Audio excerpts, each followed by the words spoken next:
வணக்கமுங்க. இது உங்கள் எல்லாம் அவன் செயல் யூடியூப் சேனலுங்க. நாம இப்ப சீலக்காரி அம்மனை பத்தி பார்க்க போறோமுங்க. சீலக்காரி அம்மனை பத்தி நிறைய வரலாறுகள் சொன்னாலும் நெருப்புல எரிஞ்சு தெய்வமான பெண்களைத்தான் சீலக்காரி அம்மன்னு சொல்றோமுங்க. வாங்க கதைக்குள்ள போகலாம். மதுரை மாவட்டம் சிலமலைப்பட்டி கிராமத்துல வாழ்ந்து வர்ற சிறுமிதான் கோப்பம்மாள். கோப்பம்மாளுக்கு அப்ப வயசு ஒரு 8 இருக்கும். அந்த காலகட்டத்துல காலையில கஞ்சிய குடிச்சிட்டு ஆடு மாடு ஓட்டிக்கிட்டு காட்டுக்கு போனா நைட்டு தான் வீட்டுக்கு வருவாங்க. அந்த மாதிரியான ஒரு காலகட்டம் அது. கோப்பம்மாளும் அப்படித்தான். தினமும் காலையில ஆடு மாடு ஓட்டிக்கிட்டு காட்டுக்கு போனா இரவு தான் வீட்டுக்கு வருவா. மதியான கஞ்சி கூட காட்டுல தான். தினமும் இப்படியே போய்கிட்டு இருக்க கோப்பம்மாளுக்கு ஒரு சிறுவன் நண்பனா கிடைக்கிறான். 2 பேரும் ஆடு மாடு ஓட்டிக்கிட்டு அந்த காட்டு வழியே திரியிறாங்க. கோப்பம்மாள் கொண்டு வர உணவுகளை அந்த பையனும் அந்த பையன் கொண்டு வர உணவுகளை கோப்பம்மாளும் பரிமாறிக்கிட்டாங்க. இப்படியே காலங்கள் கடந்து ஓடுது.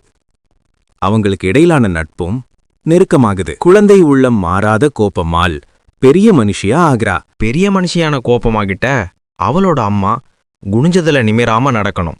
எந்த பயல்கிட்டையும் பேச்சு வச்சுக்க கூடாது. நேரத்தோட வீட்டுக்கு வந்துடணும்னு இப்படி ஒன்னா சொல்லிக்கிட்டே போறா. சின்ன பிள்ளையான கோப்பமாளுக்கு அவ அம்மா சொல்ற ஒன்னும் புரியல. சரின்னு தலையாட்டிக்கிட்டு காட்டுக்கு போறா. அவ அம்மா சொன்ன மாதிரியே 3 நாள் போகுது. மறுபடியும் கோப்பம்மாளும் அந்த பையனும் பேசிக்க ஆரம்பிக்கிறாங்க.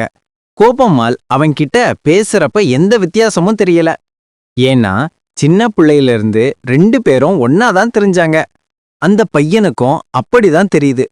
இத கோப்பம்மாளோட உறவுகாரங்க பாக்குறாங்க. கோப்பம்மாள் அம்மா கிட்ட போய் இல்லாததையெல்லாம் சொல்றாங்க. கோபமா வீட்டுக்கு வந்ததும் அவளோட அம்மா அவளை கடுமையான வார்த்தையால திட்டுறா. கோபமாளுக்கு ஒண்ணுமே புரியல. நான் என்னம்மா தப்பு பண்ண, அவன் என் நண்பன் தாமா அப்படின்னு சொல்றா. இதை கேட்ட கோபமாளோட அம்மாவுக்கு கோபம் அதிகமாகுது. அவன் கூட இனிமே பேசவே கூடாது அப்படின்னு சொல்றா. இப்படியே பேசாம ஓரிரு தினங்கள் போனாலும் 2 பேராலையும் பேசிக்காம இருக்க முடியல. மறுபடியும் பேசிக்கிறாங்க. இத பார்த்த கோப்பம்மாவோட பக்கத்து வீட்டுக்காரர் கோப்பம்மாளோட அம்மா கிட்ட போய் சொல்றாரு. கோப்பம்மா வீட்டுக்கு வரா, அங்கேயே நில்லு. நான் அவ்வளவு சொல்லியும் மறுபடியும் அந்த பைய கூட தான் தெரியறியா? 2 பேரும் ஓடி போய் எங்க மானத்தை வாங்க போறீங்களா அப்படின்னு கண்டமேனிக்கு தப்பா பேச ஆரம்பிக்க, வீட்டுக்குள்ளே வராத, அப்படியே போயிரு அப்படின்னு சொல்றான். இரவு நேரமும் ஆகுது. ஆனா கோப்பமால அவங்க வீட்டுக்குள்ளேயே கூப்பிடல. எந்த தப்பும் பண்ணாத கோப்பமாளுக்கு அழுகையா வருது. நாம ஏன் தப்பே பண்ணாம தண்டனை அனுபவிக்கணும் அப்படின்னு அழுதுகிட்டே ரோட்டை பார்த்து நடக்க ஆரம்பிக்கிறா. கருமையான இருட்டு, ஆந்த அலர்ற சத்தம், இது எதையும் பொருட்படுத்தாம நடந்துகிட்டு இருந்த கோப்பமால ஊர் எல்லைய விட்டு வெளியே வாரா. ஊர் எல்லையில இருக்கிற சூளையில மண்பானைகள்லாம் செஞ்சு சூளையில அடுக்கி வச்சுட்டு இரவு நேரமானதால சூளைய பத்த வச்சுட்டு குயவ செட்டியாரு வீட்டுக்கு போயிடுறாரு. அந்த பக்கமா வந்த கோப்பம்மா சூளைய பிரிச்சுக்கிட்டு சூளைக்குள்ள இறங்குறா. எரியிற நெருப்புல பச்சை தண்ணில இறங்குற மாதிரி இறங்குறா. அப்படி இறங்குன கோப்பம்மா அந்த நெருப்புக்கு நடுவால போய் உட்காந்துக்கிறா. இந்த பக்கம் இப்படி நடக்க அதே நேரத்துல கோப்பம்மால காணோம்னு அவங்க அப்பா அம்மா அந்த இரவு நேரத்துல அந்த பையன் வீட்டுக்கு போறாங்க. அங்க போய் அங்க இருக்கிற அந்த பையனையும் அவன் சொந்தக்காரர்களையும் பயங்கரமா அடிக்கிறாங்க. காலையில விடியறதுக்குள்ள என் மகள் எங்கேன்னு தெரியலனா நீங்க யாரும் இந்த ஊர்லயே இருக்க முடியாதுன்னு மிரட்டுறாங்க. அவங்களுக்கு பயந்த அந்த பையலும் அவன் சொந்தக்காரர்களும் இரவோடு இரவாக அந்த ஊரை விட்டே மூட்டை முடிச்சிய கட்டிக்கிட்டு கிளம்புறாங்க. காலையில விடியவும் குயவ செட்டியாரு சூளைக்கு வராரு.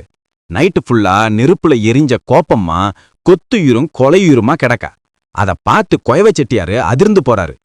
கோப்பம்மா அவர்கிட்ட நடந்த எல்லாத்தையும் சொல்றா. இந்த விஷயத்த எங்க வீட்டுக்காரங்க யாருக்கும் சொல்லக்கூடாதுன்னு சொல்றா. அந்த பயலோட சொந்தக்காரங்க இந்த பக்கமா வந்தா அவங்க கிட்ட மட்டும் சொல்லுங்க, அவங்க என்னைய தெய்வமா நினைச்சு கும்பிட்டு வர அவங்களுக்கு எல்லா நன்மையும் தர்றேன்னு சொல்றா. குயவ செட்டியாரு சூளையை விட்டு வெளியே போய் பாக்குறாரு. அந்த பக்கமா ஒருவர் வாராரு. அவர்கிட்ட நடந்த எல்லாத்தையும் சொல்லி சூளைக்கு கூட்டிட்டு போறாரு. அதுக்குள்ள கோப்பம்மா முழுமையா எரிஞ்சிட்டா. அவ சொன்னதுக்கு சாட்சியா அவ கட்டியிருந்த சேலையில ஒரு பகுதி மட்டும் எரியாம இருக்கு. கோப்பம்மா அசரீரியா பேசுறா. நான் கட்டியிருந்த சேலை மாதிரி சேலை வாங்கி பூவு புட்டு வளையெல்லாம் கொண்டு வந்து குயவர் செட்டியாருக்கிட்ட பானை வாங்கி என்னைய கும்பிட்டு வந்தீங்கன்னா எல்லா நன்மையும் உங்களுக்கு தாரேன் அப்படின்னு சொல்றான். அவ சொன்ன மாதிரி அவளுக்கு கோவில் கட்டி சீலைகாரி அம்மனா இன்று வர கும்பிட்டு வராங்க. நன்றி, வணக்கம்.